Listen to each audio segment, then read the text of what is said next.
गोरी गर्भवती और काली बहू का छठ पर्व। शुक्र है घर के पास आ गए, मेरे तो पैर में बहुत दर्द हो गया। चल चल कर नैना बहू, ये सामान तू पकड़ ले। अरे माँ जी, मुझे क्यों? इस काली कलूटी बहू को दे, इसके दोनों हाथ खाली हैं, बस एक साड़ी ही तो है इसके हाथ में। हाँ, ये तो बिल्कुल ठीक बोली। ए ब्लैकबेरी, चल सामान पकड़। जी माँ जी। तीनों सास बहू अपने घर के अंदर जाने वाले थे, इतने में पड़ोसन कमला संतोषी को आवाज देती है। ए रिया संतोषी, अपनी काली बहू के साथ क्या खरीद के लाई है? अरे कुछ नहीं, बस थोड़ा सा घर का जरूरी सामान लेकर आई थी। सामान वगैरह तो ठीक है, पर ये बता, तेरी दोनों बहू की शादी एक साथ हुई थी, किसी ने भी अभी तक तुझे पोते पोतियों का सुख नहीं दिया। पिछले साल मेरी बहू की शादी हुई थी, आज डिलीवरी है उसकी। आखिर क्या माजरा है तेरा? मेरा क्या माजरा होगा, कितना डॉक्टर को दिखा रही हूँ, पता नहीं क्या बात है जो अभी तक पोते पोती का सुख नहीं देख पा रही। मेरी मान तो अगले हफ्ते ही छठ पूजा है, छठी मैया का ध्यान करके अपनी दोनों बहू से व्रत करवा ले। देख, छठी माँ हर निसंतान की झोल संतान से भर देती है, बिल्कुल सच बता रही हूँ मैं। अगर आंटी जी ऐसा है तो बताइए ना, इसकी विधि क्या होती है, कैसे करते हैं? मैं छठ मैया का व्रत करना चाहती हूँ। इस घर में अपना बच्चा लाकर माँ जी से नजदीकियाँ बढ़ाना चाहती है। ये नहीं, इससे पहले तो मैं ही इस घर में अपना बेटा लेकर आऊंगी, इसलिए मुझे भी ये छठ पूजा का व्रत रखना होगा। सुनिए आंटी जी, मुझे भी बताइए ना, मैं भी पूरी विधि से ये सब कुछ करना चाहती हूँ। अच्छा तो सुनो, तुम्हारे जैसी महिलाओं के लिए ही होता है जिससे संतान नहीं होती, उसे इस व्रत के रखने से संतान की प्राप्ति होती है। ये भाई दूज के तीसरे दिन और 4 दिन तक होता है। पहले दिन सिंधा नमक घी से बना अक्खा चावल लौकी की सब्जी प्रसाद के रूप में ली जाती है। दूसरे दिन उपवास शुरू होता है, खीर बनाई जाती है, जिसका व्रत होता है वो खाता है। और तीसरे दिन डूबते हुए सूरज को पानी में खड़ा रहकर सूरज को अर्घ दिया जाता है। फिर आखिरी दिन उगते हुए सूरज को जल अर्पण किया जाता है, जिसे प्रत्युषा अर्घ भी कहते हैं। और इसमें किस सामग्री की आवश्यकता होती है? जैसे कि तुम दोनों की मन्नत है तो तुम एक डलिया लोगी, इसमें पूजा का सामान हो गया, सूखा नारियल, मूली पत्तों के समेत अगरबत्ती, कच्चा दूध, फल, केला और गन्ना इत्यादि, जो कि तुम्हें पानी में खड़े रहकर अर्पण करना होगा। प्रसाद में ठेकुआ और खीर पूरी बनाकर आखिरी दिन सबको बांटना होगा। शुक्रिया आंटी, हम इस व्रत को जरूर करेंगे। ये सुनकर दोनों बहू और सास अपने घर में आ जाते हैं। बाप रे बाप, मैं तो थक गई इतनी देर खड़ी होकर। ये कलूटी, जा मेरे लिए शरबत बना कर ला। और मुझे तो भूख लग रही है, मेरे लिए नूडल्स बना दो। जी दीदी।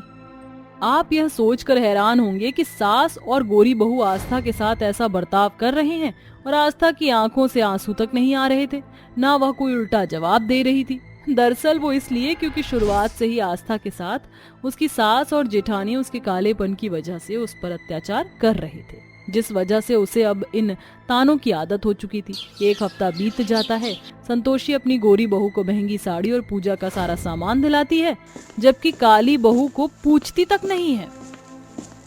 कोई बात नहीं, भले ही माँ जी ने मुझे पैसे नहीं दिए, पर मैंने अपने आप सामान सारा जुटा लिया है। बस छठी मैया आप मेरी झोली में संतान डाल दीजिए और परिवार का सुख भी। पहले दिन में नहाए खाए और अगले दिन खरना की विधि पूरी करती है। फिर तीसरे दिन पानी में खड़ा रहकर डूबते हुए सूरज को अर्घ्य देती है और अगले दिन उगते हुए सूरज को अर्घ्य देती है।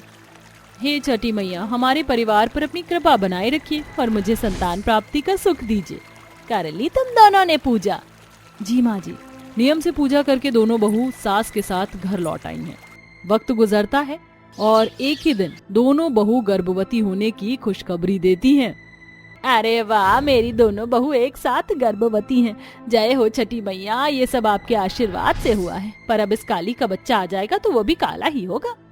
माँ जी, आप मुझे जो बोलती थी बोल लीजिए, पर अब मेरे बच्चे को कुछ मत कहिए। आप उसे प्यार देना बहुत सारा। ओ कल्ला माई, अब क्या मैं तेरे इशारों पर नाचूंगी? जा मेरी गोरी बहू के लिए केसर वाला दूध लेकर और मेवे भी डाल के ला। आस्था ट्रे में 2 ग्लास केसर का दूध लेकर आती है। अरे, ये दूसरा ग्लास किसका है? माँ जी, मैंने अपने लिए भी बनाया है ना। क्यों रे? तेरे दूध पीने के बाद तेरा बच्चा गोरा होकर नहीं डाउनलोड होगा। ये गिलास मैं पी लेती हूँ, सारा केसर तुझ पर मैं फ्री फंड में क्यों न्यौछावर करूँ? ये सुनकर आस्था की आंखों से आंसू झलक जाते हैं और वह कमरे में चली जाती है। छठी मैया, आखिर मैंने किसी का क्या बिगाड़ा है? कुछ भी तो नहीं। मेरे साथ ऐसा भेदभाव क्यों होता है? मैं नहीं चाहती मेरे बच्चे के साथ भी यही हो। छठी मैया कृपा करो। 3 महीने गुजर जाते हैं। सास जेठानी दोनों घर का सारा काम गर्भवती होने के बाद भी आस्था से ही करवाती थी। गोरी बहू कुछ नहीं करती थी। एक दिन रसोई में कमजोरी से आस्था बेहोश हो जाती है तो उसका पति विनोद उसे अस्पताल ले जाता है और जब वह वापस लौटता है, माँ माँ, एक खुशखबरी। आप एक नहीं, दो नहीं, तीन तीन बच्चों की दादी बनने वाली हो। आज तक जुड़वा बच्चों को जन्म देने वाली है। अच्छा, मतलब इसके 2 काले कलूटे बच्चे आएंगे? बस माँ, मैं अपने बच्चे और आस्था के लिए ऐसे शब्द बिल्कुल नहीं सुनूंगा।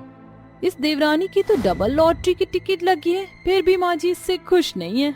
चलो अच्छा है।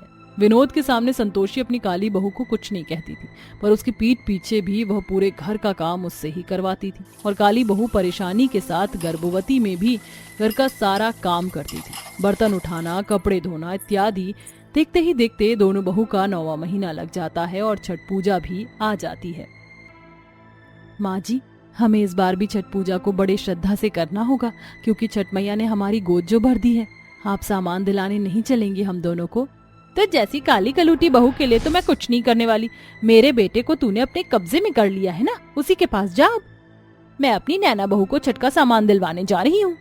ऐसा कहकर संतोषी नैना को बाजार लेकर निकल जाती है और छठ पूजा का सारा सामान खरीद कर लाती है। अगले 2 दिन वह नहाए खाए खरना का नियम अच्छे से करती हैं। फिर छठ घाट पर जाने के लिए दोनों बहू तैयार हो जाती हैं।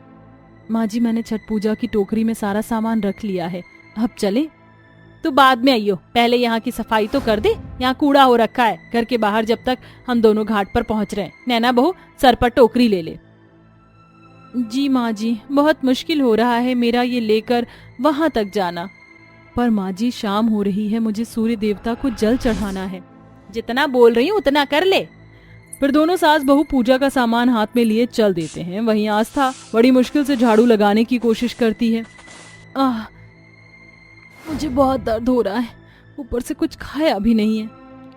आस्था चकरा जाती है कि उसका पति आकर उसे संभाल लेता है और झाड़ू छुड़ाकर पूजा की डलिया लेकर उसे छठ पूजा के घाट ले जाता है, जहां वह डूबते हुए सूरज को पानी में खड़े होकर अर्घ देती है। तभी नैना भी धीरे धीरे उतरकर छठ पूजा की टोकरी को हाथ में लेती है कि उसका पैर स्लिप होता है, पर तभी आस्था हाथ पकड़कर उसे बचा लेती है। दीदी, आप ठीक तो हैं? बच गई। आस्था, मेरा दिल बहुत घबरा रहा है। छठी मैया का लाख लाख शुक्र है कि मैं बच गई। अगर आज तुम ना होती तो मैं इस गहरे पानी में पता नहीं कहाँ चली जाती। मैंने तुम्हारे साथ इतना बुरा किया है, उसके बाद भी तुमने मुझे बचाया। तुम्हारी जगह शायद मैं होती तो ऐसा नहीं करती। मुझे माफ कर दो। आज मेरा घमंड चकनाचूर हो गया। दीदी, यही तो अंतर है मुझ में और आप में। और मैं आपके बच्चे के साथ कुछ गलत कैसे होने दे सकती थी? आखिर हमारे बच्चे छठी मैया का प्रसाद है हमारे लिए। खैर छोड़िए ना पुरानी बातें दीदी। मुझे भी माफ कर दे बहू। मैं तुझे और तेरे दोनों बच्चों को बहुत प्यार करूंगी। छठी मैया, आपने मेरी दोनों बहू की गोद भर दी, उसके लिए आपका बहुत बहुत धन्यवाद। इस तरह तीनों सास बहू एक दूसरे के गले लग जाती हैं और बाकी की छठ पूजा की विधि को पूरा करती हैं। और कुछ दिनों बाद दोनों बहू एक बेटी और 2 बेटों को जन्म देती हैं, जिससे संतोषी ढोल नगाड़े बजवाती है।